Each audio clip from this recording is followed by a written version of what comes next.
gouvernement ne peut rien réaliser lui-même. Le gouvernement ne peut faire que des réalisations si elle est accompagnée par la population et si elle est comprise par la population. Le seul message que je peux leur dire, c'est celui-là, d'accompagner le gouvernement, d'accompagner le gouverneur, leur papa, dans le travail ardu et acharné qui est le sien, de telle manière que les résultats concrets puissent se voir. Le vice-gouverneur de la province du Tanganyika séjournait dans le territoire de Moba pour une visite officielle depuis la nuit du mardi à mercredi 14 jusqu'au samedi 17 octobre 2020. Chers téléauditeurs, auditrices de la télévision Londoleo, bonjour et bienvenue sur ce reportage. Avant de continuer, je salue aussi le directeur de la télévision, M. Boulamba Odon, et d'autre part, M. Iboala Ekone Chamboui. Et moi, c'est Isidoro Kachoule qui vous présente ce reportage depuis Moba, province du Tanganyika, à l'est de la République démocratique du Congo, Afrique centrale.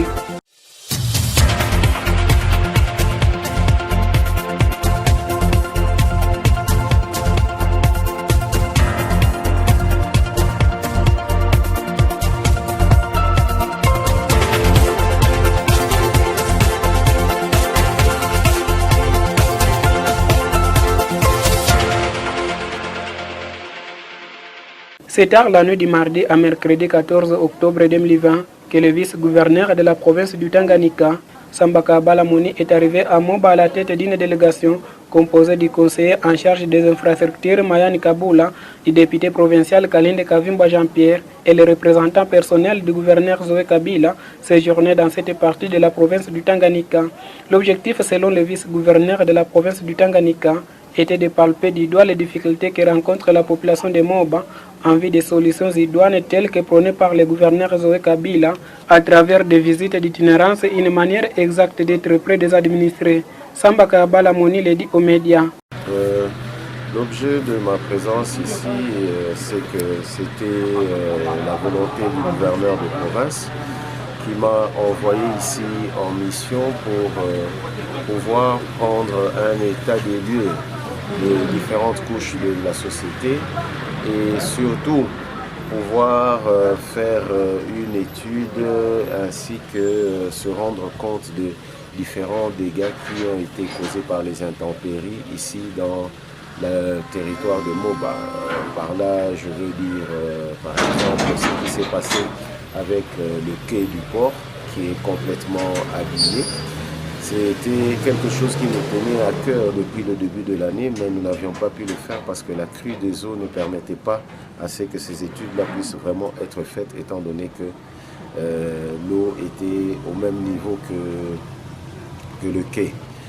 Et maintenant qu'il y a eu un peu de descente des eaux, c'est comme ça que c'était l'occasion propice pour pouvoir faire ce travail. Deuxièmement, nous avons les gens qui ont eu à subir des problèmes suite aux crues des eaux de la rivière Moba. Les maisons ont été inondées, beaucoup encore aujourd'hui sont sans abri. Alors il était de notre devoir de voir comment est-ce qu'on pouvait arrêter le fait que cette rivière déborde, elle déborde chaque année. Et chaque année, les mêmes solutions sont prises, de prendre des tôles, de donner de quoi reconstruire aux gens, mais ils reconstruisent au même endroit. Et le gouverneur voulait que cette situation qui se répète chaque année ne puisse plus être. Et c'est comme ça que nous sommes venus avec son conseiller en infrastructure, le conseiller Mayani, pour pouvoir faire une étude précise qui nous permettrait de régler ces différents problèmes de manière à ce que ça ne puisse plus se répéter chaque année et que le problème soit réglé pour plusieurs années. Et les populations qui ont subi ces affres, on a pu discuter avec le conservateur, avec ceux du cadastre, le ministre provincial des infrastructures pour voir comment est-ce qu'on pouvait arriver à délocaliser ces personnes valablement sans qu'ils ne perdent les valeurs des maisons qui étaient les leurs à cet endroit. Et ensuite, nous avons eu aussi une troisième mission qui était celle de voir dans quel état étaient les routes de la province. Parce que le gouverneur lui-même, qui compte venir au début du mois prochain, compte voir sa population et faire une itinérance qui lui permettrait d'aller dans toutes les chefferies, et cela en passant par les routes. Donc il était de notre devoir aussi de voir dans quel état étaient les routes. Et plus principalement, nous avons eu aussi comme spéciale mission, c'est de voir comment est-ce que pouvaient commencer les travaux de réhabilitation de la route Moba-Port jusqu'à Kirungu. Les 9 kilomètres qui sont un tronçon qui est vraiment important, puisque toutes les chefferies du territoire de Moba, dans tout ce qu'ils font comme travail d'agriculture et d'élevage, tout le produit de leur travail est acheminé au port. Et le tronçon le plus important, c'est celui de Kirungu à Moba-Port, qui est devenu totalement impraticable et dangereux, et des fois même cause des accidents et des décès. Donc je pense que le début du travail qui devrait être fait pour les réhabilitations de ces différentes routes commencerait d'abord par la réhabilitation du tronçon Moba-Port-Kirungu, qui est un tronçon très important pour le trafic commercial et même celui des personnes. Et enfin, nous avons eu les injonctions du gouverneur pour pouvoir nous rendre compte des problèmes qui existent dans les différents centres de santé et les zones de santé. Car paraît-il que la population, non seulement elle souffre du manque de besoins de soins médicaux, mais aussi ces centres-là sont démunis de presque tout. Et heureusement pour nous, nous avons pu voir quand même qu'il y a des jeunes médecins et des médecins qui sont dévoués, malgré ce manque de médicaments, malgré ce manque de logistique, restent quand même là pour faire du mieux qu'ils peuvent pour pouvoir aider cette population. Et donc, le gouverneur étant père de toute cette population, a eu le souci de savoir comment est-ce qu'il pouvait aider, et non seulement la population, mais aussi les médecins à pouvoir remplir leurs tâches afin de protéger sa population qui est en train de souffrir. Je pense que nous avons un peu relaté ce qui était l'objet de notre mission, sans oublier que, comme on le dit, à tout seigneur, tout honneur. Ici, nous respectons beaucoup les valeurs ancestrales, ce qui fait que nous n'avons pas oublié de rendre visite aussi et de nous entretenir avec les différents chefs coutumiers afin qu'ils puissent me transmettre en tant que message leurs doléances et ainsi que leurs réclamations au gouverneur, qui est le premier protecteur de ces valeurs-là, afin qu'il puisse faire ce qu'il y a à faire et qu'à son arrivée ici, qu'au moins une partie de ce qui avait été prévu, une partie de ce qui a été le problème de la population puisse avoir ne fût-ce qu'un début de solution. Durant ses jours dans le territoire de Moba, où il séjournait, le vice-gouverneur de la province du Tanganyika, Sambaka Balamoni, a visité plusieurs endroits, notamment les quais du Grand Port de Moba, les endroits qui ont été inondés par la rivière Moba dans les quartiers Reguez à Moba Port. Il a visité l'hôpital général de référence de Moba, les centres de santé de référence Katel à Moba Port. Le vice-gouverneur a parcouru une distance de 30 km de la route de Kirungu à Kasenga pour se rendre compte de l'état actuel de cette route sur l'axe Moba-Pueto via Pepa. À Moulonde et à Kasenga, après avoir échangé un peu avec la population, Sambaka Balamoni a visité aussi les centres de santé. Dans son message aux médias, Sambaka Balamoni a appelé la population de Moba de soutenir le gouvernement dans ses actions de telle manière que les résultats concrets puissent se voir. Le message que je peux adresser à la population de Moba, c'est de dire que maintenant est venu le temps de se réveiller. Maintenant est venu le temps de reconstruire notre province. Notre province est une grande province qui est la troisième, la plus grande dans notre pays. Et notre province, par sa situation géographique, est une province importante puisqu'elle a 6 autres provinces comme province voisine et 3 pays. Et donc, par sa position géographique et par sa vocation agro-pastorale, elle sert et elle est très importante par rapport à ces 6 provinces ainsi que ces 3 pays.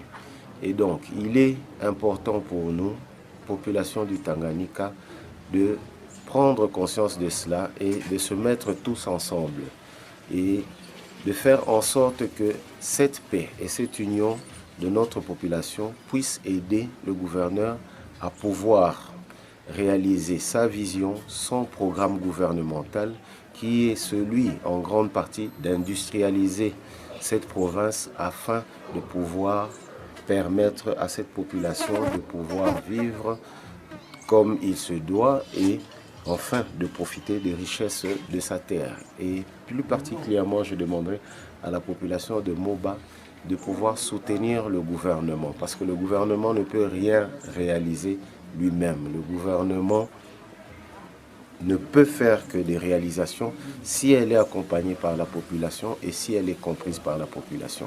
Le seul message que je peux leur dire, c'est celui-là, c'est d'accompagner le gouvernement, d'accompagner le gouverneur, leur papa, dans le travail ardu et acharné qui est le sien, de telle manière que les résultats concrets puissent se voir. Et pour cela, je leur dirai aussi de pouvoir parler, de soutenir aussi leurs députés, parce que ces députés-là, nous travaillons avec eux et à chaque fois que le gouvernement ne sait pas arriver jusqu'à la population, il s'arrange pour que ces députés, ces élus du peuple puissent faire arriver les messages à la population.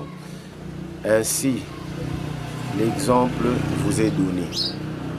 Pouvoir législatif, gouvernement, le Parlement, pouvoir exécutif, le gouvernement travaillent ensemble les mains dans la main et c'est ce que nous attendons de la population de Moba, qu'elle puisse travailler ensemble les mains dans la main pour pouvoir faciliter aux institutions de pouvoir réaliser leur programme et de faire ce qui est bien pour cette même population. Et peut-être une préoccupation, quelles sont les personnes qui ont été dans votre délégation, qui vous ont accompagné?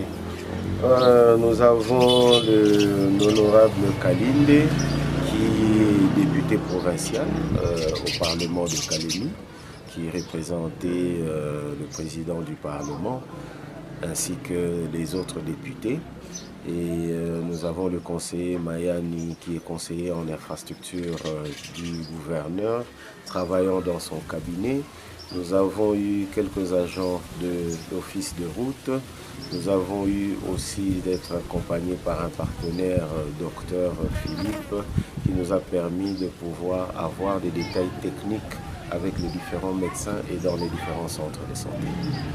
Lors de la visite et pendant la série des audiences accordées à différentes couches de la population, quelques représentants de ces couches de la population se sont exprimés de la manière aux médias. Oui, je reprends au nom de Kassom Paké Zissabis, le directeur de la centrale hydroélectrique de Nandefaba.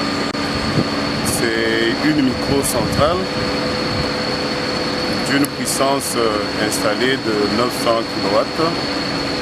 Et la puissance disponible, elle est de 450 kW, donc la moitié de la puissance installée. C'est une centrale qui est entrée en fonction depuis l'année 2002 jusqu'à ce jour. Nous desservons l'énergie électrique à deux centres de consommation, Kirungu et Mobaport. L'énergie est plutôt le transport de l'énergie électrique est sous une tension de 15 000 volts. Et au niveau des centres de consommation, la tension est rabaissée jusqu'à 400 volts, 220 volts pour l'usage. Voilà au moins en bref. Présentement, nous sommes à 950 abonnés. Sauf erreur de ma part, mais au moins nous nageons dans les 950 abonnements. Donc, les difficultés que nous rencontrons ici sont d'abord liées à la rivière. Pendant les crues, la rivière occasionne beaucoup de dégâts. Au niveau de la décantation, au niveau du barrage, comme vous l'avez vu, au niveau de la conduite forcée, puisque notre conduite forcée traverse la rivière pour atteindre la centrale. Il y a souvent des casses au niveau des constructions. À part ça, c'est par rapport à l'approvisionnement en pièces d'échange des différents matériels dont nous avons besoin pour le fonctionnement de la centrale. Puisque œuvrant dans un secteur isolé comme celui-ci, pour obtenir le matériel dont nous avons besoin, nous devons toujours effectuer de longs voyages sur Lubumbashi, sur Goma, pour trouver le nécessaire dont nous avons besoin. Sinon, à part ça, le reste des